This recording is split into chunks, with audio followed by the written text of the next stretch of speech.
Soyez les bienvenus, fidèles téléspectateurs de MKBuzz officiel partout dans la ville-province de Kinshasa, partout dans le monde, à travers notre chaîne YouTube. MKBuzz officiel, merci pour votre fidélité, merci de nous avoir choisis pour vous informer, car celui qui a l'information a le pouvoir, très chers téléspectateurs de MKBuzz officiel. Vous voyez là des gens qui ont commis s'abonner, partager le lien na page na biso Facebook MKBuzz officiel, zali moyen penato comme na bino kitoko na ngonganya surtout na banda kuna bino yo s'abonner kaka yo partager lien baninga msusu bakota po actus débat topé MK débat actus ya mukolo mo lelo et bandi baimbo katozali na 4 thématiques na menu du jour. Nous allons parler de du discours du chef de l'État à la 79e session de l'Assemblée générale. Toromekoza makanisa baimbo kabazali awa bayebisa biso bango basimbi penani na discours ya mokona mboka po mikoleleki baimbo kabanda kozela tata mokona ko le fala loba na tribune wana ya 79e session ya l'Assemblée générale tata mokona ko est-ce que ba makambo o baimbo kabanda kozela bayoki yango Tormekolo kango na tongo alelo tokolobela également sit-in o eleka ki opposition mokolo alobi mercredi liboso ya palais ya justice tomeka koyeba est-ce que réellement ba opposant ba koloba est-ce que réellement bazali penza ko subir injustice na mboka na biso to pe na régime en place tomekolo belango na tongo alelo également révision constitutionnel pour quel objectif on appelle zali moko ya ba thématique ya mukolo ya lelo est-ce que zali na ba aspect o zali na kati ya constitution to pe mobeko li konje zali ko déranger population to pe peuple congolais to komekoye bango lelo également pour ko silisa to kolobela désengorgement ya prison zali ko faire couler beaucoup d'encre de salive donc to mekakoye ba est-ce que manière tata mokonzi ya justice ya sali et singela kezala bongo po baimbo ka bayi koloba o kuluna ezongi na mboka o ndenge ntomekozwa makanisi ya baimbo ka bayi na plateau ya mukolo mwa leo na loboko nanga mobali nazali na mwana mboka Thomas Mampuya Kapuya désolé azali na biso moko ya IDPS nazali na sengo ya mapona bino mbote boyema ya muna MK tous ya mukolo mwa lelo mbote mingi mama arash sengo ya kozwa temps ya kosolo na baimboka bazan kati na baba kolanda biso na bilili indifféré na za sengo kwa mbango mais à tout seigneur tout honneur na zotonda boton de son excellence Félix Antoine Tshisekedi Tshilombo otozwenga fachi beton ya Jérusalem ya Yerusalem pour la diplomatie gagnante intelligente et active et na zolongo la bizmbo na biso soni et to mona maye oazo sala lelo on avait vu ça avec Maréchal Mobutu. Et na kati na ye azana esprit moko Marshal Mobutu na kati azana esprit ya Sphinx Tshisekedi Mulumba plus esprit mususu oyo ya Mzee Laurent Désiré Kabila et pour sa diplomatie intelligente et active nenga zo trango dada botondi. Merci beaucoup na loboko nanga ya mwasi na li na mwana mboka Gramic le grand boyebi très bien na MKBuzz ali muta ko présenter na pesi mbote boyebi malamu na actus MK tous mkolo mwa lelo mbote mama na ye puis mbote na balanyo sur ya chaîne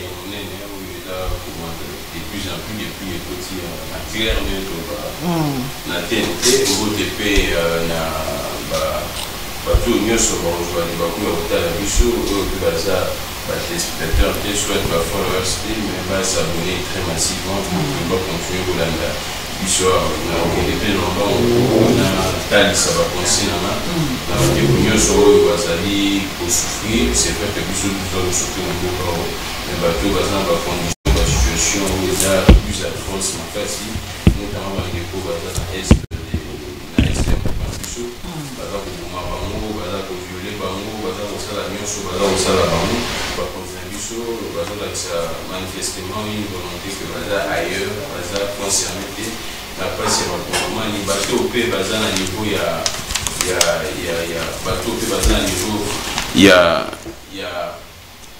Kwamutu bato pe ba niveau ya kwa mutu bato baza bisika nyonso même awa na Kinshasa na ba penser na ki na lombango mais na kende pe directement pour que na moni ndeko co-débatteur invité na yo auti koloba Nathalie na Monique aza c'est un responsable na moni age na ye eza likolo makasi mais na kamwe na age na ye sengela pesa ndakisa mais na mona pesa ndakisa te abandi na lombango na osala jalelo et na koyebisa na ye que jalelo ezaka un certain âge na âge mususu so mutu akoma esengeli atika makambo ya jalelo et jalelo wana ememi na libungi comment est-ce qu'il peut dire que le président Félix Antoine Tshisekedi a un esprit à Mobutu?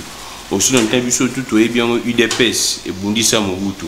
Et puis à bâtir sur ce qui est UDPS, à bâtir sur ce que non, la présidente de la République actuelle a un esprit il y a kabiliste, c'est-à-dire que a un esprit à Laurent Désiré et Kabila. En d'autres termes, il dit que le président est au même moment un père au même moment kabiliste et tshisekediste. Wananyo solo que memie bongo parce que il voulait que ça la diale le CP Samonto. Or en voulant que CP Samonto et memie na libunga, je pense que prochainement à revoir en haut et ça la bien makasi parce que bateau baza ko landa bazo constater que bateau ba yako lobela mokonzamboka apparemment ba mon peu ba maîtrisera.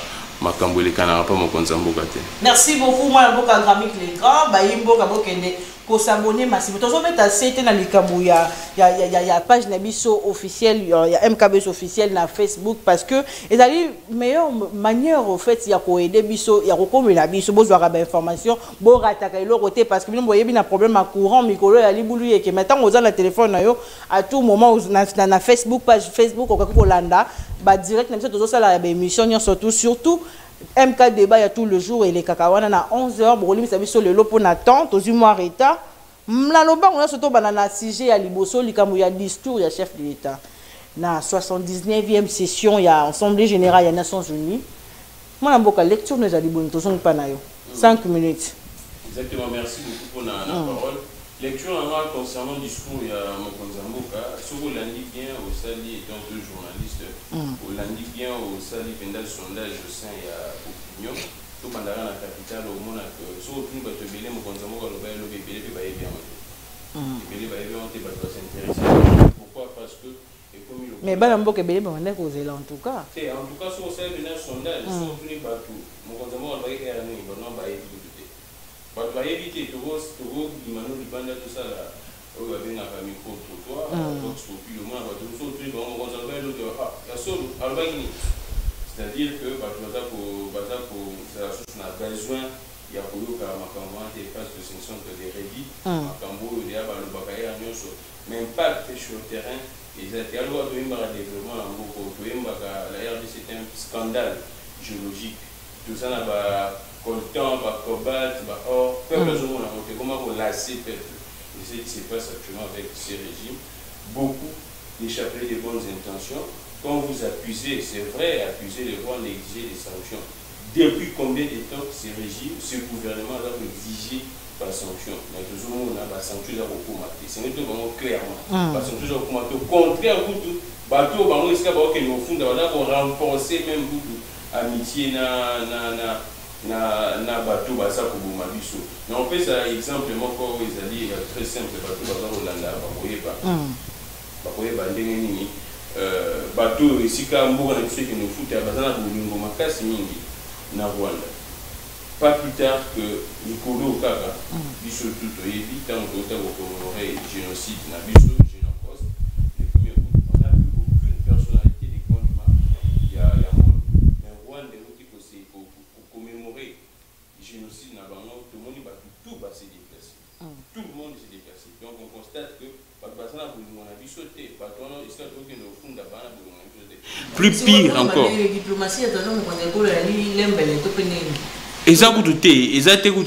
Exact diplomatie, exact.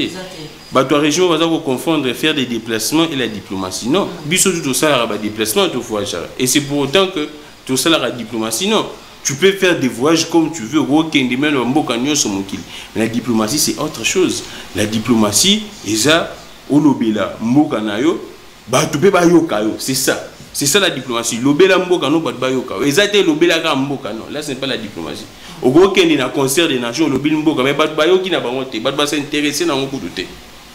n'est pas ça la diplomatie. Moi, je pense que que diplomatie est problème, argument, Rwanda jouera pour que à côté de la mission d'Amboka, ils aient FDLR. C'est-à-dire que notre pays il travaillera dans la FDLR, institution, pour que FDLR qui représente un danger pour le Rwanda. Mais ce qui est bizarre, jusqu'à présent, la communauté internationale condamne la RDC du fait que tu collabores avec la FDLR. Tous les rapports des Nations Unies, ils ont stipulé que les FRDC travaillent dans la FDLR. C'est-à-dire que les gens ne sont pas à Rwanda. Parce que Rwanda, le baron, RD ça va travailler dans la FDLR et FDLR va menacer danger en Bakotara. Donc le fait que la communauté internationale renforce la position du Rwanda, donc diplomatie Nabiso, exact, il y a un discours, il y a mon Konzamboka, il y a un impact, mon côté, Batoué, Bayebikou, tout est Kalobaki, et comme le rôle à la distraction, moi je pense que bon, Konzambiso, ce qui est sérieux, ce qui est sérieux, c'est que les Bayebelo, on y va ça pour un peuple congolais, parce que plus de 10 millions de morts, c'est beaucoup. Donc, Moni va se déplacer, et l'on est dans l'Est, et comment qui na ouest et yesukoyo na centre et na capitale, on constate que ça c'est métastase. Même quand on va pour ébattre, ce qui s'est passé dans plusieurs Makala, plus de 131 morts, ça ne dit absolument rien à Bakonzambiso. Motomoro taza ko lancer message et c'est pourquoi monaki avant même président Nabiso à l'Obana Nations Unies, la fondation Bill Clinton et puis les États-Unis, beaucoup de pays sont en train de condamner même la violation des droits humains aux États-Unis. Nakati. On a deuxième sujet, merci beaucoup. Thomas, chef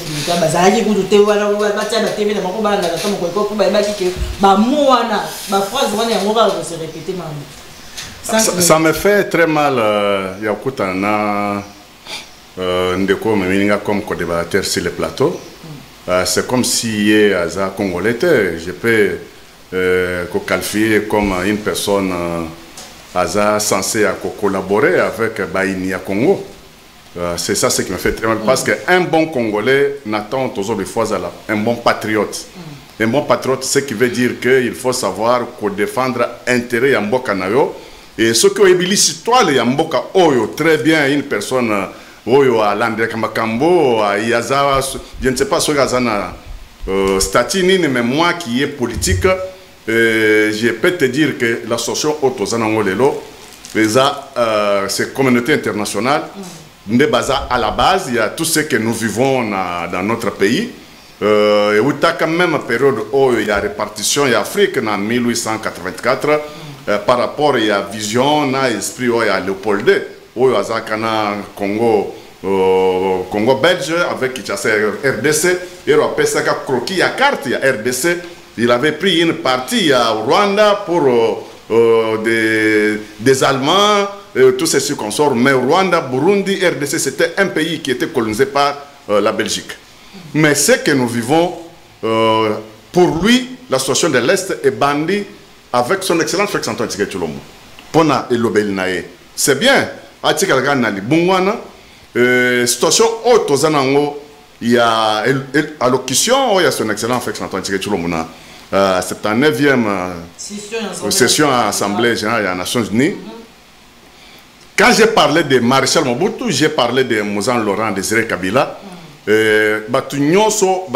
Parcours na bango. Dans leur parcours, il y a Mabé Ezali, il y a Malam Ezali. Et en étant politique, en étant un cadre de base de l'île de Pes, Mobutu n'est pas ennemi à Tshisekedi, soit il n'est pas ennemi, il y a Bisso Batoyi de Pes. Mais ce qu'on condamne Mobutu, c'est le système qu'on est en train de combattre. Pas la personne physique, pas la personne Maréchal Mobutu.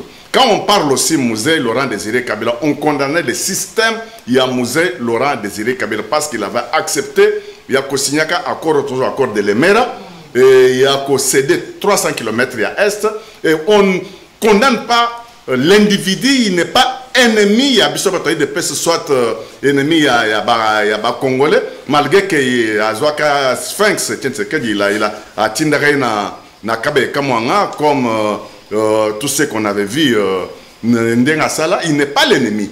Mais c'est un Congolais qu'on connaît que c'est un Congolais de père et de mère. Mais le système, il y a qu'à hypothéquer,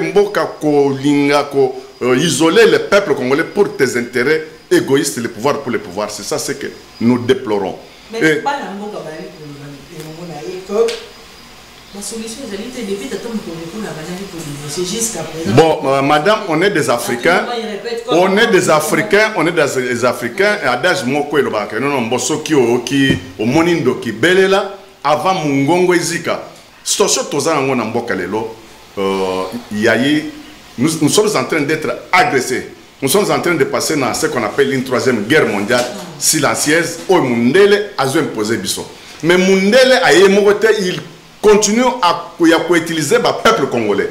Bah ouais, bah, ça a un esprit faible comme hier par rapport à ce qu'on tout ça, il peut être manipulé facilement pour trahir son pays. Et quand on parle du problème de la guerre et l'agression, oh, t'as comme on dénoncer les lots, ce sont nos frères congolais, oh, Mundele, à manipuler pour que Aya Simanabango, pour que Akatamboka, Biteni Mine, oh, il y a RDC. Ça plan Yakala, c'est depuis 1953, et Mundele, ce qu'on appelle traité impérialiste.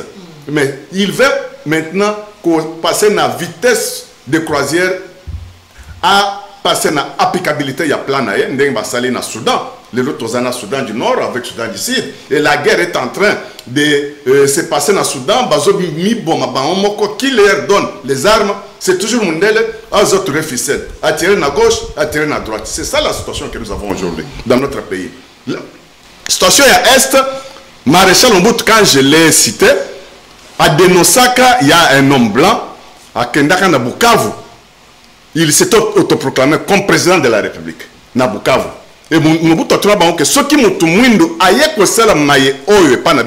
vous allez le considérer comme un fou, comme un détraqué mental et ce qu'on sort. C'est ce qui veut dire que quand j'ai cité Mobutu, c'est par rapport à la dénonciation, il y a pillage de nos ressources avec crime contre l'humanité.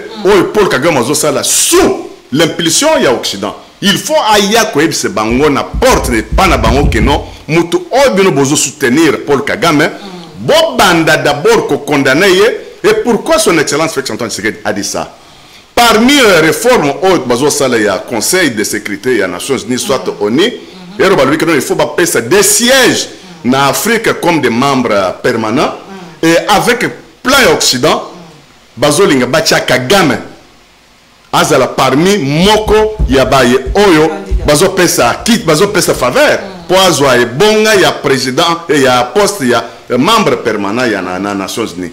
Maintenant ce qu'il a fait à la kisie bango que non la personne que vous cherchez ya ko soutenir c'est un meurtrier, c'est un criminel, c'est un terroriste.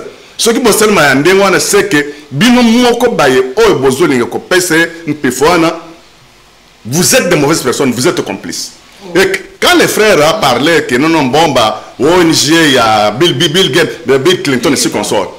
Mais ce sont des ONG privées. Nous avons des ONG, il y a Nations Unies, il y a PNID, Oxfam, OMS et ce qu'on sort. Mais ONG, il y a Bill Clinton, et ça, ONG moko privé. Mais quand on parle, justement, il faut tomber là. Quand il a cité, je chute, quand il a cité ONG, soit ONG, il y a Bill Clinton, mais la situation que nous avons aujourd'hui dans notre pays, ça s'appelle Bill Clinton. C'est lui qui est le créateur, il y a Utenika. Oyo Mandela yaka comme médiateur entre Musée avec Mobutu, passation de pouvoir quand Mobutu a refusé de faire. Et ça prend à Mandela. Mais ce sont eux qui sont derrière crime contre l'humanité. Ce sont eux qui sont derrière Paul Kagame avec vol, il y a des ressources naturelles, coltan, or, tout ce qu'on sort. Quand on voit l'Amérique. Non, mais c'est d'abord, la voie, c'est la voie d'abord le plus sage. Parce que si on veut que token de la guerre,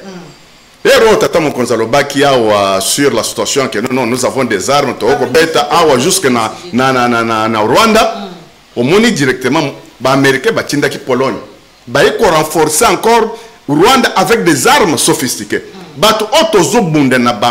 sur les armes. Ce sont des Américains, ce sont des Français, ce sont des Anglais, ce sont des Allemands avec des Belges et ils sont très forts contre nous. Mais qu'est-ce qu'il faut faire? Il faut avoir l'intelligence et la sagesse. Parce qu'il est nationaliste. Il veut que avec intelligence et c'est pour cela qu'on parle de lui. Mais moi je parle comme un nationaliste, je parle comme un vrai patriote. Merci. Avec des voisins. Merci beaucoup Thomas Walobi et tata mokonde ko la continuer na voix wana ko bozali ko benga ya dit dénonciation à tout moment zali ko répéter ba mon alobi voix intelligent ezali des voix intelligente ezali nde yango wana mwana mboka dramé qui devant 1 minute ce ko ko toiletter je sais pas toilettage na makambo ma imboka ayuti ko loba. Merci. Et c'est to landa voix wana penza ya diplomatie ya nano voix ya mayeli ya bwanya. Merci beaucoup maman Ngai moni na mboka soki moni ba Mokolo, baza ko l'accès sous nzela te, baza ko l'accès sous marche à suivre été na bateau baza na sima na bango, les pays voués na kokufa. Et c'est le cas actuel en République démocratique du Congo, quand nous avons des aînés, des papas, où le bateau semble bissoter que, ça la preuve et exemplarité pour que nous biso et qu'il y ait des bossos. Namoni na repandana no ko toilette muke papa lobby ba ONG. Il y a Nations Unies. Nations Unies a ba ONG te a ba. Oh là là, oh là là. Vous aurez la parole. Nations Unies a oh là là. Donc pour ba UNESCO ba PAM ba makambo na c'est ça ba programme aux Nations Unies a en place pour bien en ba organisation mais ça ba ONG te.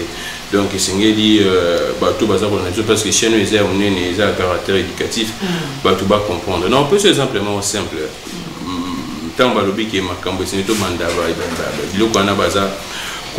Aujourd'hui, pourquoi est-ce que que nos communautés internationales si c'est vrai que la communauté internationale a s'est passé dans Istanbul et c'est la communauté internationale. Alors comment est-ce que Bino, la communauté internationale a mais aucune communauté internationale il y a la moto, simplement c'est vrai que maman tout ça respect na bango mingi moto azo violer moi sinayo azo violer moi sinayo mais yo mobali okesu pas moto wana que non na yo dénoncer parce que vous avez violé moi sinayo. Est-ce que c'est normal? Est-ce que c'est normal? Est-ce que bato obe na mobali c'est-à-dire que moto azo bima na moi sinayo yo ke pa na lo ba papa tika ko bima na moi sinayo mais c'est normal. On prend des décisions, et ce qui manque dans l'autorité en Bourg Nabiso, n'a évité par l'acheter, par naïveté, par Ozanga, Kibo Ponzi, n'a évité. Donc, peut-être un exemple, moi, Songolo. Tout ça, on a réussi, c'est pas du tout Baébi, dans un bloc riche dans l'Asie. Ils ont constaté que la communauté internationale est le problème dans le monde. Ils combattent la communauté internationale. Quand on voit la communauté internationale, c'est plus l'Occident. Est-ce que vous avez Poutine lobby? Dans les Nations Unies, est-ce qu'on a dit Poutine Ayaki? Dans l'Assemblée Générale, il y a les Nations Unies où ça s'est passé. Poutine Ayaki. Ayaki, est-ce que mon président, il y a Corée du Nord Ayaki? Ayaki, simplement parce qu'ils ont constaté que le problème du monde, c'est la communauté internationale. On doit combattre la communauté internationale. Aujourd'hui, la Russie fait face à la communauté internationale dans la guerre en Ukraine. Est-ce que la communauté internationale, elle est assez puissante pour mettre en danger la Russie? La Russie, c'est-à-dire que la RDC est certainement plus puissante. Merci. Au RDC, pourquoi la RDC ne veut pas faire face à la communauté internationale? Et c'est plié car derrière la communauté internationale. Si aujourd'hui nous constatons que la communauté internationale, alors vous êtes dirigé Mingi vers Rwanda, ce n'est pas parce que la communauté internationale ni Rwanda que le Rwanda a non, c'est parce que le Rwanda travaille dans Mopanzi naïe. Asala Mabe, Asala Nini, Wan et Taliban. Biso PRD doit travailler pour que la communauté internationale banga biso. Eh non, je ne peux pas faire ça. Aujourd'hui, la communauté internationale ne peut pas s'hasarder à attaquer la Russie. Même l'OTAN ne peut pas s'hasarder à attaquer la Russie. Pourquoi? Parce que la communauté internationale, l'OTAN sait que ceux qui ont mis la Russie, tu as la peine à biso. Ceux qui ont la communauté internationale, c'est parce que tu as dit que tu es faible. Et c'est tout le bango. Parce que non, la communauté internationale. Est-ce que c'est la communauté internationale qui empêche à ce que tout ça là, dans le système sécuritaire, dans le système défensif, ou soit il y a défense, il y a malade. Macron l'a dit ici, devant le président de la République, que depuis 1994, la RDC a un système sécuritaire, soit il y a défense déficitaire. Là, c'est Macron. Et le président n'a pas pipé mot. Et c'est toujours la communauté internationale. Non. Quand nous détournons de l'argent, tant que ça, est-ce que c'est la communauté internationale? Ce n'est pas la communauté internationale. Tant que ça, est-ce que c'est la communauté internationale? Ce n'est pas la communauté internationale. Et c'est pourquoi nous avons la politique qui a bouc émissaire. UDPL, c'est la politique qui a victimisation. Et si à tout moment, il y a un moment, les gens vont se fatiguer de la victimisation. Agissez et les gens vont comprendre que non, bateau a raison. Aujourd'hui, la Russie est en train de se battre face à la communauté internationale. Guerre où les Russie n'a Ukraine, les Russie n'a Ukraine, les Russie n'a communauté internationale. Alors, qu'est-ce qui empêche la RDC à la communauté internationale? C'est ça être un pays. un pays ne doit pas baisser sa tête devant mon dos à un agresseur. Surtout moi qui me dis pour agresser, biso tout au remarqué aussi bien ça y est, et c'est de faire face naïe. Au lieu de que nous la kuna. Merci beaucoup mon amour Gramic les grands. Oui bah que lobby alors il y a sitting il y a opposition. Ba imboka na ngambu ya Katumbi pe na ngambu ya Matata pone ba seri ko senga ko exhorter na Nations Unies pe ba partenaires internationaux ba rejeter vraiment candidature il y a RDC na conseil il y a droit de l'homme il y a Nations Unies ba imboka ba lobby que parce que bikambu ya droit de l'homme pena na Congo na mboka na biso et alité mo mboka yango tunto yeba mo na mboka est-ce que le to ko loba penza justice to loba que est-ce que bah eu opposant bah faire face vraiment à l'injustice dans le cannabis et puis nous makati du Congo? Oui madame, j'ai 7 minutes sur oui, allez-y. Vous avez 7 minutes. Et ça me fait très mal, c'est que Ayebi comment organisation il y a Nations Unies n'habite soit objet il y a Nations Unies objet il y a Nations Unies Nations Unies a été créé organe en 1945, après la Deuxième Guerre mondiale. Objectif, soit cause qui maintient il y a paix dans le monde. Pour dire que non, fini, Makamboa guerre, et il faut qu'il y ait le monde doit être un. Nord, sud, est, ouest, ce nom s'oppose à l'époque, Moko. Bon, maintenant, ça c'est un point à part. Pour être présent dans le sommet où il y a 79e mois des Nations Unies, il y a ce qu'on appelle l'organisation, il y a l'administration. Et tu dois être invité et programmé selon calendrier, soit selon programme Oyo et Salami Kuna Nakati. Il y a eu au moins 200 personnes, soit en politique, il y a monde, au bazar, Nakati, il y a invitation, Nakati, il y a États-Unis, soit dans le sommet, il y a 79e session. Au Koki Kokendi, sans que aux invitation, Poutine n'a pas été invité. Kim Jong-un, il y a Corée du Nord, il n'était pas invité. Si tu n'es pas invité, tu ne peux pas partir, Yomoko. Mais j'ai vu les représentants, soit l'ambassadeur, il y a Russie, oui, il y a Nations Unies. Il était là, il a pris la parole. À la place, il y a Russie, il y a Nations Unies. Mais Poutine n'était pas invité. Pour être là, il faut être invité parce que tu auras aussi ton timing. Oyo, bako pesa yo po oloba sur ce que tu as comme des choses à dénoncer, si qu'on sort. L'RDC, je ne sais pas, ceux qui a Botami Lelo ou bien Cap Hero, c'est qui a eu pouvoir, ou bien il était là avant. Qui nous a importé cette guerre? C'est l'AFDEL. L'AFDEL, qui était derrière l'AFDEL? On a vu Rwanda, Burundi, Ouganda avec Tanzanie. Il y avait 4 pays, y compris Soudan à Kotiko Nakati. Ce sont eux qui ont amené Kabila, nous est Nakati, il y a pouvoir. Et quand il parle ici, Makambo, il y a Rwanda ici qu'on sort. Mais on a vu ici un acte, il y a autre trésor, salam dans le monde. C'est ça, c'est qu'il doit d'abord commencer à condamner, de voir un officier général, il y a au Rwanda, ici au Congo, comme un chef d'état-major général, James Kabarebe. Et c'est pour dire que le Congo était dirigé par le Rwanda. C'est là où il y a eu l'infiltration, mixage, brassage, intégration. Oh, opposant, oh, il y a Kolobela Fayoulou. Il avait même dénoncé ça pour dire que non, mais ça nous fait très mal quand on voit Bandekonabiso à Est, Bazo violer Bango, Tongo, Midi Poko, avec le vol et le pillage de nos ressources. Ndeko Kabila, Otozobenga sénateur à vie, à ça, ça allait déjà 75%, il y a procédure, il y a bacanisation. Et tout ce que nous voyons, c'est par rapport, il y a mixage, brassage, intégration, avec Afdel Oyo Bayaka, qui accompagnait Mouzé na pouvoir. C'est là où l'homme blanc a utilisé les Congolais pour faciliter, il y a quoi remplir l'agenda caché. Mais c'est ça ce que nous devons bannir et nous dénonçons pour que non maillé Oyo, Congolais, Bazaka blé, Bazaka flou. Bazaki blé, Bazaki flou, Baïbake non, non, Bazoba Kabiso même pour le moment, Makamba Buzoba, évidé, on prend la conscience pour récupérer Mboka Nabiso et Sika Bakenda Kinango. C'est là où on parle de son excellent Félix Antoine Tshisekedi parce qu'il parle pour la cause de son pays qui a été déjà hypothéqué, un pays qui a été déjà oublié et un pays qui était déjà vendu par soi-disant des Congolais. Mais quand on parle de ça, tu vois une autre personne, soit un autre Congolais, à Zoya, ou à l'obéla, la jeunesse, la cause lointaine, il parle seulement de la situation d'aujourd'hui. Ça sont des sentiments. Droits de l'homme et réalité dans le Madame, ne parle pas des droits de l'homme. Ne parle pas des droits de l'homme. Les droits de l'homme, sur les États faibles. Aux États-Unis, jusqu'à aujourd'hui, peine de mort est allée. Quand tu commets un acte, il y a qu'à dénoncer, soit il y a un séparatiste, on te condamne 150 ans, 180 ans. Et hier ici, quand il lui parle des élections des droits de l'homme, on a vu le candidat Trump. Combien de fois il a été cité, il s'est retrouvé dans le barreau, même dans des procès pénals.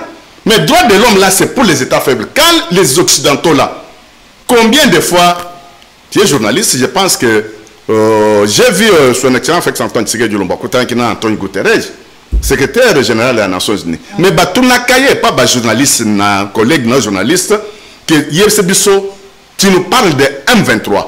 M23, où est-ce que M23 ses ressources? Quelle est la réponse qu'il avait donnée? Quelque part. Bon, maintenant, Bango, Bayebi M23. Bayebi et Sika M23 a ses ressources. Mais pourquoi Bakoki Kocha droit de l'homme qu'on a été? Quand elle parle de droits de l'homme, c'est là où il y a leurs intérêts. Là où on vous brandit droits de l'homme. Et comme ce qu'on est ici, statut Moko pour faire père Nabana. Bon, je peux te citer, je peux te citer, je peux te citer, je peux te citer.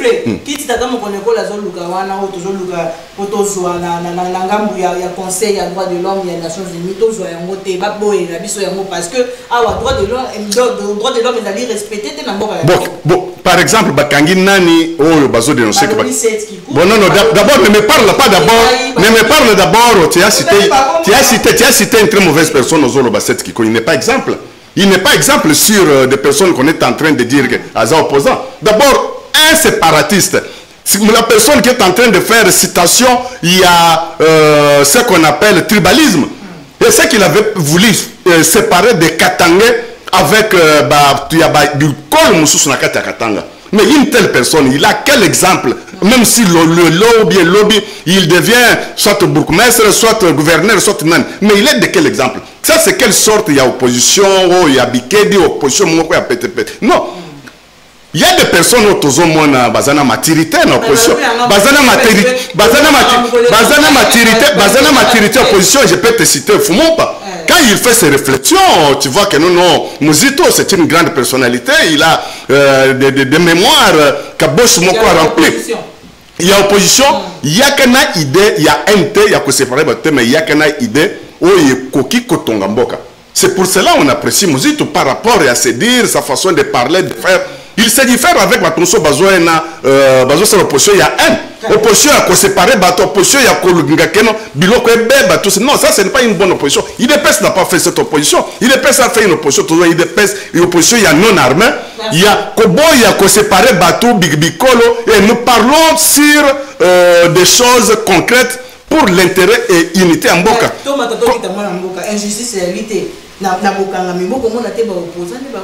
quel opposant? Franck Etienne Tshisekedi Damboulou était relégué combien de fois? Franck Etienne Tshisekedi Damboulou était relégué combien de fois? Même ce qui a précipité sa mort, il était mis dans une résidence surveillée ici dans l'État. Qui pouvait parler dans le gouvernement il y a AFDEL il y a 22 ans pour dénoncer ce qu'il dénonçait. Mais que je demande à mon co-débatteur, avant de parler de ce qui se passe aujourd'hui, à Salana nous est trop pédalage.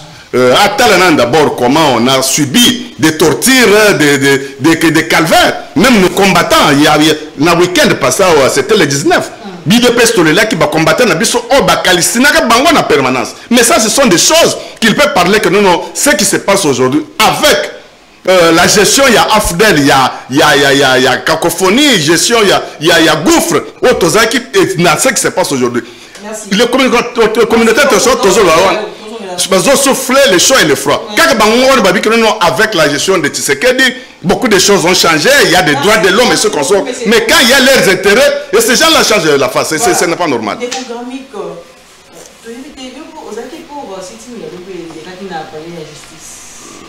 Pour ma casse, mais nous avons pour que nous un peu. Pour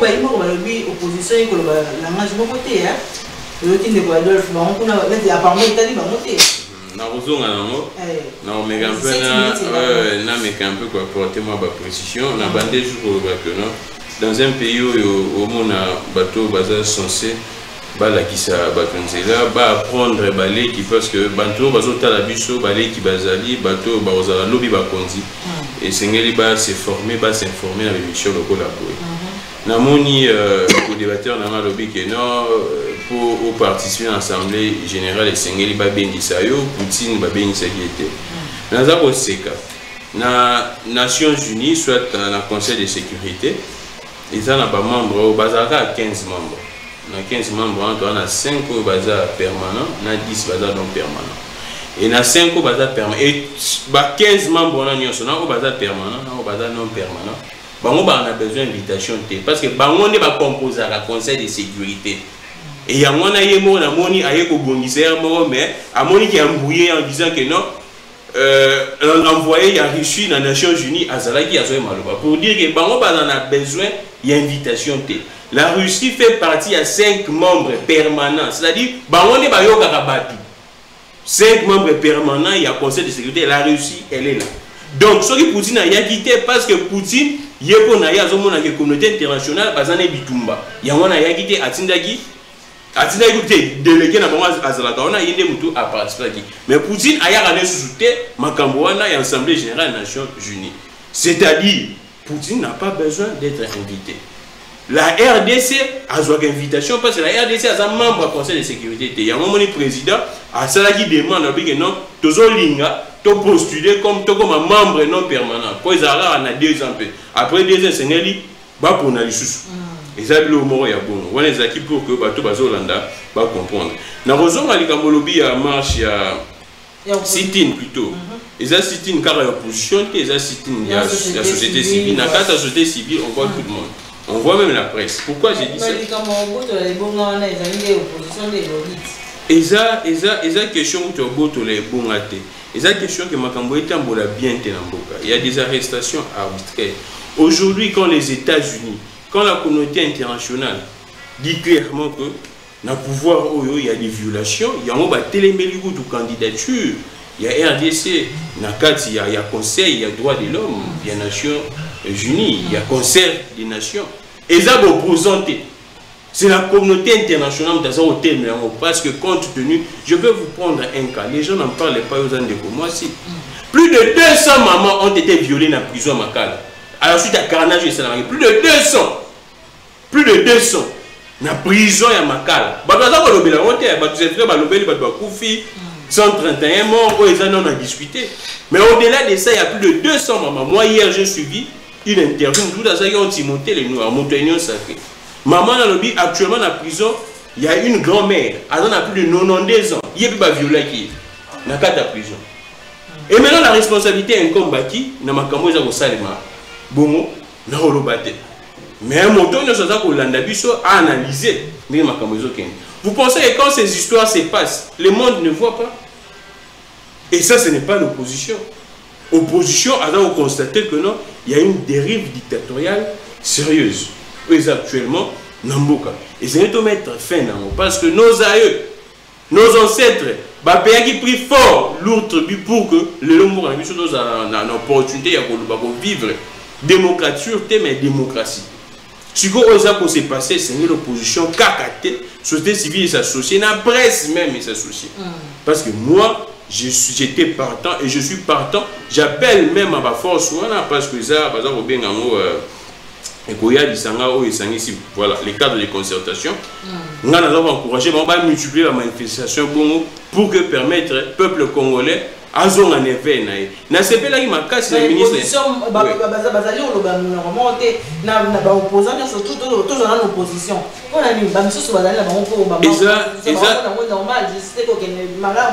Question ya koloba monoko nyonso tout est bango nyonso. Opposition nyonso baza na kati ya mboka na biso et na kati ya mboka na biso nous tous nous sommes en train de aspirer na autre bien à liberté d'expression, liberté de position. Cela ne veut pas dire ceux qui battent tout basant en opposition que vous en mettre à penser. Donc bateau basant en opposition, chaque leader dans l'opposition a une autonomie naïe, il y a position naïe. Opposition lobby ni. Opposition lobby c'est que ceux qui pouvoir à lobby X, bino lobby Y. Non. Opposition lobby boy. Bateau nyonso baza ko kambaté bana dynamique ya pouvoir té. Là c'est la loi portant statut opposition. Bato nyonso baza ko se reconnaître était na pouvoir na majorité bangonde baza opposant. Le fait que parti Adolphe Muzitu ils ont siégé, ils ont combattu, ils ont la union sacrée, des effets par l'opposition. Mais cela ne veut pas dire que l'opposition est un dictat. C'est-à-dire que si nous prenons une position X, il y a des les alliés. Ce qui est l'opposition, c'est clarté et l'obité que division au sein de l'opposition. Et la démocratie, c'est pour respirer dans l'opposition. Tout ça, ils ont raté il y a majorité, autorité morale. L'opposition, autorité morale, ça raté, haute autorité de référence. C'est vrai qu'on parle du porte-parole de l'opposition, mais le porte-parole de l'opposition n'a aucun pouvoir sur les opposants pour dire que non, il faut le baboué, il faut ça la boué. Ce qui n'est pas le cas dans l'union sacrée. N'a pouvoir, ils ont évangile. Ceux qui ont autorité de référence à l'obiboé, bino tout boyoki. Ceux qui ont autorité de référence à l'obiboé, bino tout boyoki, ce qui n'est pas le cas. L'opposition, avant d'avoir une opposition, une division exacte. Mais maintenant, moto a une ligne naïe. Mais bon, ça est là, opposition naïe. Opposition, opposition où elle est répétée. Parce que le régime, parce que tout le monde a fait opposant, opposition.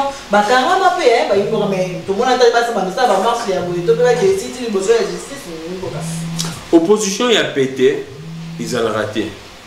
Opposition dans un pays, ils auront plus incarné dans la population. C'est vrai qu'il y a des acteurs en termes de la formalité dans le politique, mais l'opposition est toujours incarnée par le peuple congolais. Et ce peuple congolais n'est pas un peuple dupe, n'est pas un peuple yakolembalem. Sauf que l'opposition est yakolembalem, c'est-à-dire que c'est un peuple. Or, le peuple, c'est le peuple, c'est les souverains primaires. L'opposition est yakolembalem. L'opposition est yamakasi parce que le peuple congolais est là. C'est vrai que les leaders, dans la position, de leur façon de faire, mais l'obéissance de tout le monde qui leader, mais le peuple a qui leader Morota Zalaki, ni Katumbi, ni Fayou, leader Morota Zalaki. Mais tout le monde a eu peuple là pour dire non. Et moi j'ai aimé j'ai aimé l'attitude. Il y a ministre d'État en charge de la justice, Constant Moutamba. Parce que Nambale les kaki, et si dans un monde, moi touche naé étant qu'opposant, moi fleur et opposition genre au sale. Talaga à loin le bureau naé aïe, si appelle ça. Respect na bateau bayi ko manifester. Il a compris que non, dans un pays, et Seigneur Montonioso, ou à Monica se sentir lésé, à Monica va que ne bien été, attends, là, ça la cité na manifester. Et puis, hier, non pas le bien. L'état de tout, ça a rendu boyer, Montonioso, ou à Monica, il camozo se spécialité, et Seigneur de Melibanda. Et non, Montoso à Monica, il camozo spécialité de Melibanda, bino bokomi, kofi ngaï. Beaucoup de interdire, na sepele na tutu na ye mo wa kiti na bio na ye ayoko zo memo ko alobi na yo kibino makambo lobi. C'est ça moto o la dans le sens ya république. Alobi na yo ki makambo lobi na ke ko traiter memo na bino na zongi la bino. Parce que mon konzi azar mon konzi na ya batu opposition na ya batu ya pouvoir na batu baza ko ndima yo batu baza ko reconnaître na batu baza ko reconnaître. Et moi j'ai salué ce sens républicain. Il y a Constant Moutamba. Je pense à Rotikalaka Bongo. Ce qui n'était pas le cas. Tout le monde a qui en époque argentine. Opposé à la marche, Baboui. Oh Baboui. Zone rouge, zone nette, beaucoup de choses. Mais tout le monde qui est Constant Moutamba, il est à s'approcher de nos positions à Yokabango pour que, attends la décider, attends la bonne, on y va comme on a Mbore Kende. Merci. Merci beaucoup, mon grand Mick. Rentre le troisième sujet directement sur le la toilette. Dans 5 minutes, il y a plus que d'autres qui vers la fin de l'émission. Révision constitutionnelle. Pour quel objectif? Pour l'année IDPS, ils ont une révision constitutionnelle. Oui, merci beaucoup. Comme mon co-débatteur, il vient encore de se contredire dans Mayenaye. On a vu plusieurs arrestations, on a vu plusieurs tortures. Et maintenant, c'est ce qu'on sort. Il dépasse à victime. Il y a des marches qu'on dénonçait. Il y a eu plusieurs crimes qui se sont commis. À l'époque, il y a pouvoir Nabango, il y a 22 ans, il y a Afdel. Mais aujourd'hui, avec Daniel Boumba à la tête, il y a vu le professeur Kinshasa comme symbole, il y a eu des pestes. Il a cité Ngobila. Ngobila, c'est le fruit de PPRD. Il n'est pas différent avec Bango Ngobila, n'a PPRD, Ngobila, le fruit de PPRD. Avec Daniel Boumba, Batiki. Champ libre, Botambola, mais vous êtes Bazo cadré bino et pas la police. Mais c'est ça l'état de droit. C'est ça l'état de droit. Mais quand Bazo Kumisa Yango, Et en même temps, bazo reconnaît l'opposition à lobby. Mais tant que bâtir l'opposition, champ libre, botambola, bogen repèse mes mots, et le ministre d'État, Constant Moutambake, en passant, mais il a pris la vision avec l'idéologie des fils de Sphinx, son excellence Félix Antoine Tshisekedi Tshilombo. Il travaille sur la vision. Et nous, on ne voit pas que non, Moutanda, il est de l'opposition. Non, il travaille pour le compte, il y a nation congolaise. Et on lui félicite parce qu'il y a Azosala. Là, on n'a pas besoin de ça. Nous voyons seulement Moussalo Azosala sur la vision de son excellence Félix Antoine Tshisekedi Tshilombo. Et ça ne s'est jamais fait à l'époque. Il y a sénateur à vie, pouvoir n'a pas 22 ans. Mais quand les choses marchent, Tozaka na gouffre, Makambozo évolue, Ndambu s'avance. Mais on voit d'abord, idée, il y a le peuple d'abord. On voit image, combien de fois son excellence Félix Antoine Tshisekedi Tshilombo parlait, dénoncer sur la mauvaise tournure, il y a machine, il y a justice. Mais aujourd'hui, quand il est allé tomber sur une personne qui marche selon sa vision, mais tout le monde parce que Moutamba, il était ensemble avec Grand Kassi qui a fait cesser. Mais Joseph Kabila a fini de dire qu'il n'avait pas 15 personnes pour changer ce pays. Mais Moutanda était là. C'est pas Grand Kassi qui n'a pas de mais son excellence Antoine Tshisekedi Tshilombo est allé puiser toujours dans la pépinière prédécesseur, il n'avait pas 15 personnes. Mais Moutanda vient de là. On a vu encore, qui encore que je peux citer, le cerveau d'État, Jean-Pierre Liao, était avec Nani. Le président de l'Assemblée nationale, Nani, le nom encore m'échappe. Il était chargé, ceux qui chargeaient de Béninako. Mais aujourd'hui, fils de Sphinx est allé encore puiser Nabatu. Oh, Bazaka, Nabakasika a fait cesser. Et aujourd'hui, c'est tout le monde qui parle d'un changement et d'administration avec cerveau d'État. Et que c'est quand on voit de telles choses, il faut d'abord jeter des fleurs, soit un chapeau bas à son excellence Félix Antoine Tshisekedi Tshilombo. Et on parle sur la révision, il y a constitution. Madame, constitution, que constitution, il y a Babel gérant.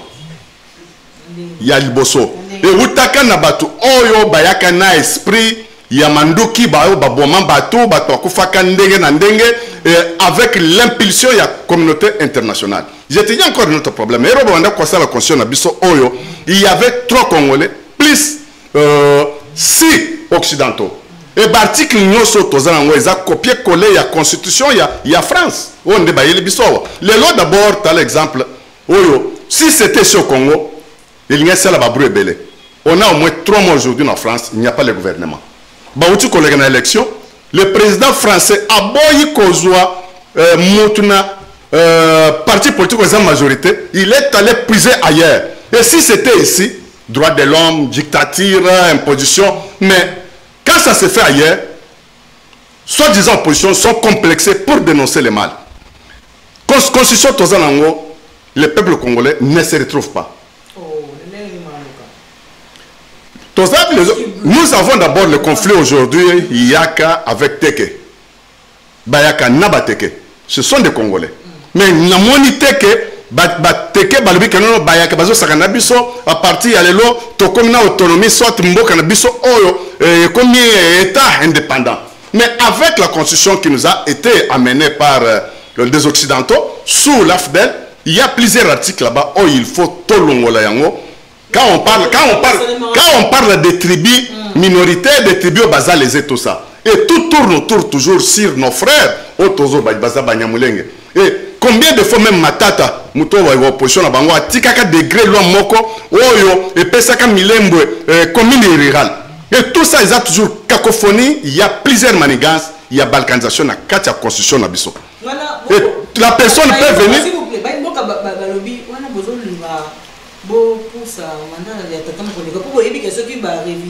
Non, madame, je te dis une chose qui est vraie que Sphinx est un truc dans Moulumba. Banda kosa la politique il y a chaise vide. Lui attendait que Bayele Bokonzi na mesa sur le plateau en or, Bachele Nakati. Et quand il est prêt à changer la politique, pour parler, pour définir, pour dénoncer, il faut qu'on ait Katia Masolo. Et c'est la chance quand on parle, Jérusalem, ce n'est pas Djalelo, mais c'est Dieu qui est en lui, dans le cadre que Alongo le Congolais n'a pas Wumbu, Oyo, Homme Occident, avec Bandeko Biso, il a fait cesser à la Fidel, Bamemele Biso, Bamposa Biso. La constitution Tozanango, Tala Ndenge, article 645, si je ne me trompe pas, il y a gratuité et enseignement. Tala Ndenge Bilobela, Pito, Pale, Boulier, que Koche Namboka. Et il y a plusieurs articles. D'abord, même, on parle qui bon mot na biso soit culture na biso africaine. On est des Bantous. Et ça n'a qu'à la constitution na biso te. Oyokaka depuis te moko na ma mandature passé. Abanda kono no bandelelo et il faut au moins qu'on balse $500. Mais aussi longtemps que chaque tribu bazana ndenge babalisaka et pas na bango. Et pas nande ba chakona ba pesa bangombe. Et là, on a pas na Congo, l'ikaso ezali, il faut moi masanga ya 100 baies à laisser qu'on sort. Chaque tribu a sa façon, yako balisa ndenge ba koko na bango basara. Il faut makambo na constitution. Il faut ce que bacha sur article mususu toye ba origine ya mutu. Ndenge ba carte ya biso ya seni ya 2006. Ba carte ya liputa oyo ba papa na biso bazwa. Oyo ya 1984 si je me trompe pas au Bazaka Nango origine ya mutu za kuna nakati mais talaba carte ya lelo il n'y a pas d'origine afdelo ya kota ero afdela yaka na 1997 ba kota ka en divagation to ba nombre ya bato oyo afdela kota na s'il vous plaît est-ce que pour nani na ngonga oyo pour la deuxième mandat, vous avez un mandat passé, un mandat non, le problème qui se passe, c'est que ce qui son excellence fait que tu as besoin de s'éterniser dans le pouvoir, mais il a la mission de sauver ce pays ici.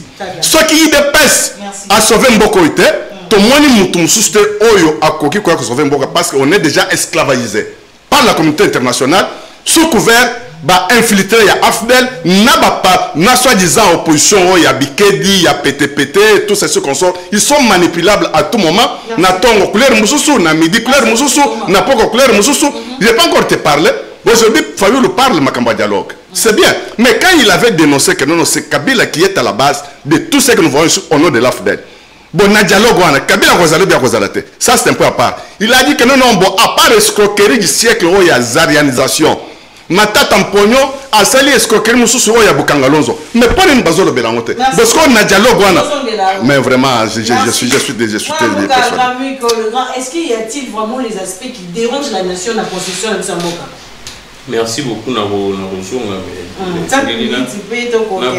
na bongisa moko na moni co-débatteur na lobby que non la France est dans le gouvernement te na dans arrêter information France est déjà dans le gouvernement. Déjà, le ministre des Affaires étrangères de France a dit dans l'Assemblée générale de la Nation Unie dire que Yassika a dire que la France n'a pas un gouvernement. Les Français ont l'émission, bon, sur le rôle, tout le temps raté, tout a informé, donc c'est que France est déjà dans le gouvernement avec son premier ministre Barnier. Donc information est là, on a qui sous la monnaie. Ça n'a pas si à l'objet que UDPS à l'îlot, il y a une logique qui est tienne Tshisekedi. Avec Etienne Tshisekedi, il y a une logique, il y a chaise vide, soit il y a siège vide, UDPS à l'îlot, et ça UDPS il y a côté à solo. Je comprends pourquoi Kabou Albaki, Kabila Atali, Amoni, Apesi, Bisso, UDPS. Donc, Bakongomani va constater que c'est pourquoi UDPS à l'îlot, Miyibi Bazali, UDPS à l'îlot, et il y a Bisso M23. Moi, je dois défendre un président qui a UDPS à l'îlot. Mais qui est M23?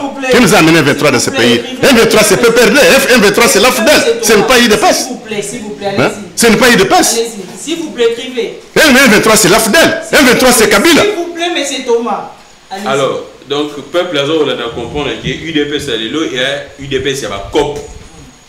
Président de la République, Moukwa Lobini. Ministre Nangaï, VPM intérieur, ayaki na M23 na Kinshasa a. Ngaïté, président de la République, habité soki, co-débatteur Nangaï à la narration d'information, bien à la narration.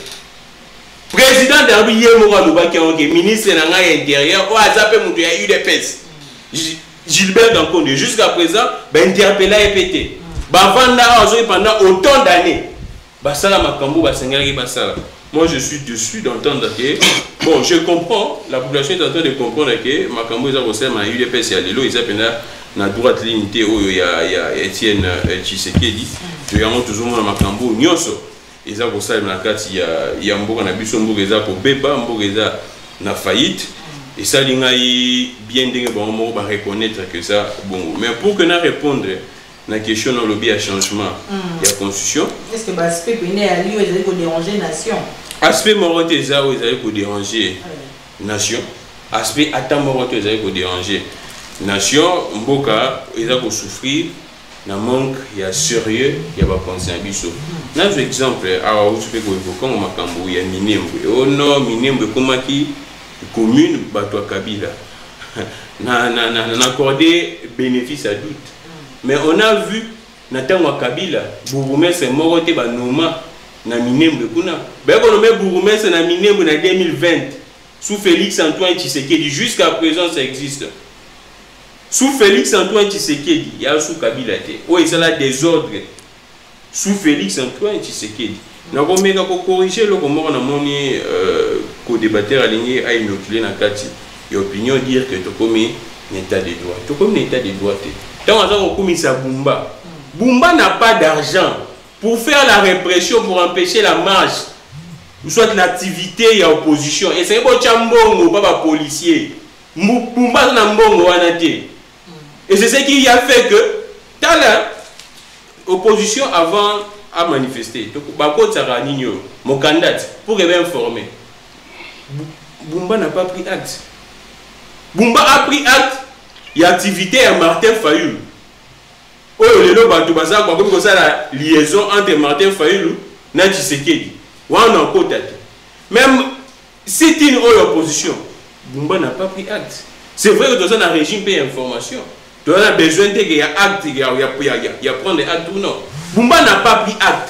Activité à l'obéissance de l'opposition. Et ça n'a pas parce que l'opposition et moi qui n'ont pas l'activité, gouvernement en place, a un moyen de ce qui gouvernera. Il y a vu la Kinshasa, a un moyen pour réprimer cela. Il y a un moment où moi, cela n'a rien à voir avec l'état des droits. Si Bumba avait des moyens, mais il y a une tonne. Ce qu'on a une tonne, c'est parce qu'il y a un moyen. Jusqu'à présent, Bumba, bureau des Aïnton. Donc, un coup plus loin, même Jean-Pierre Bemba, selon plusieurs informations, il travaille chez lui à la maison. Jean-Pierre Bemba, il travaille chez lui à la maison, selon plusieurs informations. Bureau exact, c'est-à-dire qu'il n'y a pas assez de moyens. Il y a un moment qui marche, c'est bon. C'est-à-dire qu'il y a le gars là, va se retrouver devant un fait accompli, tu as un bon hôtel d'intopé, ça va pas policier, bah ça la répression, va payer ça, bah toi, bah Vandikara, bah subir. Ils ont subi et constamment et tant que montant aussi dans l'opposition, à moi un réflexe, l'opposition à Kiti, à Yambi, bah moi le bique non, boina. Cela n'a rien à voir avec ce que nous Bumba, Aza, mon état de droit, rien à voir. Mon état de droit, Bumba, avec qu'on porter plainte, n'a pas journaliste aussi longtemps. Bumba, la loi dit ceci, la loi Mouyaya, publiée, promulguée par le président de la République. Avant qu'on porte journaliste plainte, c'est ça le droit de réponse. Là, c'est la loi. La loi récente. Oh, il y a presse. Le big les journalistes avant porté plainte d'exercice à Moussa Naé. Et Seigneur, ça a le droit de réponse. Bumba ne l'a pas fait. C'est-à-dire qu'il y a ça. Il y a un tas de droits.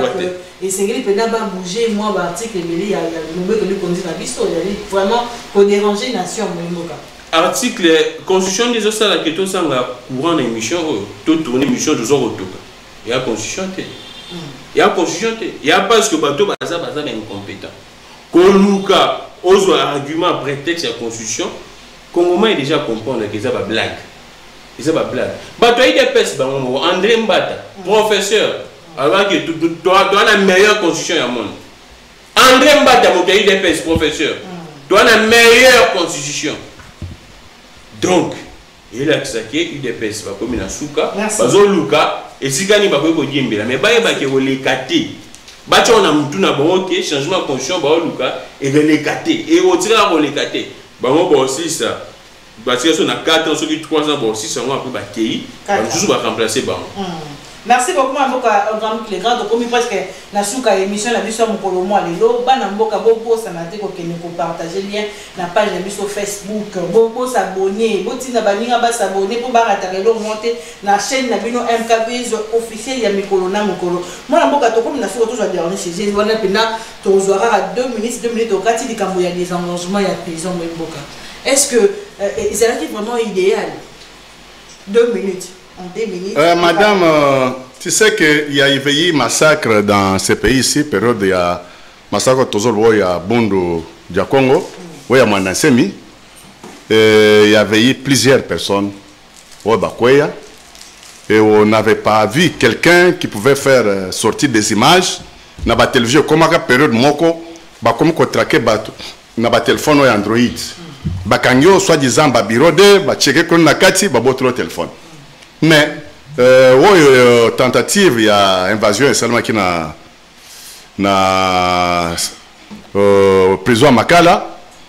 J'avais apprécié sincérité, il y avait même de l'intérêt que je salue en passant Jacques Chabani pour dire que non, selon rapport au Wazakinango, il y avait moins 129 personnes,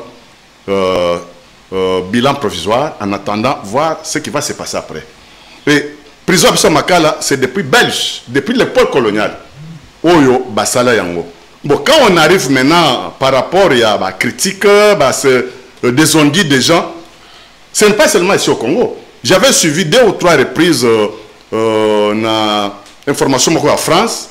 Bazo reproché même en France que non, la prison à Bango est tellement yakala, nombre de détenus, baza déjà entassé, connaissez qu'on sort. Le problème ce n'est pas seulement l'RDC. Il y a plusieurs pays. Bazan a même cas avec nous. Mais il y a des prisonniers parce que Pepe Leli et le but que les zones sous ma casse dans Boka. Maman, ce que l'Union scolaire sous ma cambocoulon, Tolini Toro Belango, Tokozong et le pouvoir, il y a Afdel et Andekonangai Oyo, il y a autre banda comme on a Bakassi qui a fait cesser, Babandaka ko encadré Bakuluna. Et même base, il y a distribution à Bamachette. Et ça, quand il a fait cesser. On voyait dans des bases, bases Nabango, ndenge babanda ko pesa ba machette.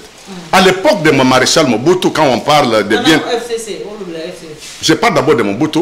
Il n'y avait pas de criminalité. Oyo Afdel et la Repsongo. C'est l'Afdel qui nous a amené criminalité au Tozanango. Et Pessigou et des criminels étaient protégés par l'Afdel. Mais il y a impunité, il y a Kuluna. Je connais même il y a à l'époque, il y a PPRD, il y a peu encadré. Les criminels, il y a PPRD, il y a ceux qui chalèrent. Mais quand aujourd'hui, son excellence Félix Antoine Tshisekedi Tshilombo a une image, il y a quelque chose qui va changer Kuluna, au lieu de condamner, il y a Moussala, na Kanyamaka, c'est le lot, tout le monde va Kuluna, va commis. Bactère, il y a développement à Katamboka. Mais sauf que virus Yamabe, c'est côté qui déjà, Batamabe na Mboka, Bazaka, Bao, Bazo, conscience, Bazali. Moi, je ne condamne pas acte au gouvernement, il y a Madame Soumine, son excellence, au Basali, il y a que des gorgés prison. Et j'ai vu même 122 Moussous Batikaki, Bamoussous Bazaki, Bapota, Baïta Moussous, tout ça. Ce n'est pas mauvais. Mais Ero Batikango avec. Libération conditionnelle, c'est pour dire que ce n'est pas fini. Si tu y arrivais encore à mettre bavir, soit acte illicite, on va toujours te faire retourner. Non, madame, quand on dit que non, libération conditionnelle, déjà, condamné 5 ans, c'est déjà 3 ans et demi. Bamoussou soit condamné 10 ans, aussi celle déjà 7 ans. C'est ça qu'on appelle liberté conditionnelle. Mais ceux qui vont revenir toujours, soit au rédissivé, la police est là. Bazouyo, ok, parquet. Et la condamnation continue. Là, ce n'est pas mauvais. Est-ce qu'il n'y avait pas moyen d'encadrer une prison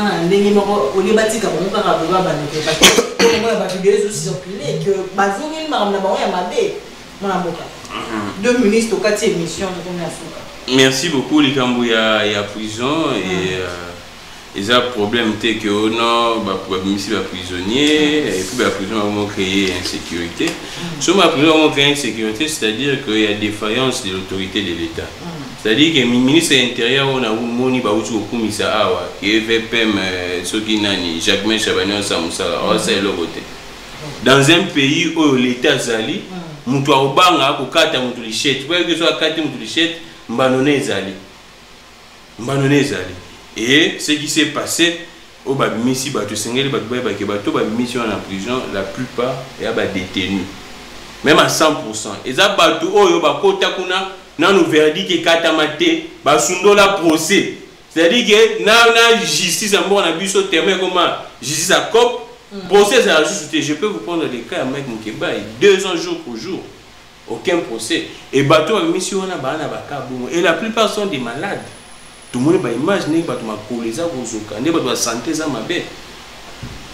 c'est vrai, il y a une sorte de campagne, il y a diabolisé le processus.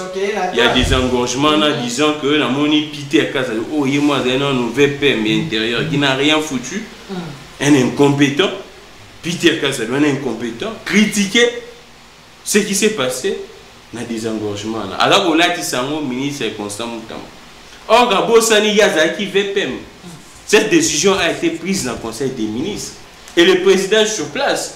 Donc, en critiquant la décision en critiquant ce qui s'est passé, il est en train de critiquer, sans le savoir également, Oaza Mokondinaye, Oaza haute autorité à référence, dans l'Union sacrée, Félix Antoine Tshisekedi. Ce qui s'est passé, bateau va remplir les critères, les conditions, va libérer. C'est maintenant. Il y a un élection dans son moto à la prison. Abimi a zonge sous ma commune, c'est-à-dire que prison ils ont un lieu d'être parce que babé a un centre il y a rééducation. C'est-à-dire que prison a failli des ébélés. Comment on a aussi dans prison à ça autant d'années, mais bon on est changé. Bon on est changé, c'est-à-dire que prison on est sous natina mokoté parce que bon on a un centre pour la rééducation. Moto à côté qui bongo abimi sous ma bé makasi. Je pense que c'est un grand travail à faire. Nayoka qui balou qui bazo tonga ba prison pour que bateau bazo salamabé déjà prison tout ça on est déjà dans surpopulation carcérale. Entre temps bazo continuer salamabé et c'est pas si on a ba prison. Prison on est pour rajouter c'est pas tonga prison dans les plus brefs délais possible. Ba tonga ba prison ana et pour ça là que bateau bazo salamabé baza na kati ya bolo. Voilà. Très bien, la boca, Mikolo, il faut que les batailles Mikolo, notamment les Kenya, parce que le modèle va prisonnier, va diminuer, va y demander dans 6 mois de téléphone, non, des batailles pour le papier, de fait, en tout cas, la victime de Macambouana, les amis pour le travail, il faut continuer à s'abonner massivement à la page sur Facebook MKBS officiel pour vous rater l'émission MK à tous, il y a mon colonel Mokolo, Nasuka, il y a émission, Nabiso, il y a mon colonel, il y a la rediffusion. Il y a émission où on a 22h, très prochainement sur Jésus-Christ à Zéonam.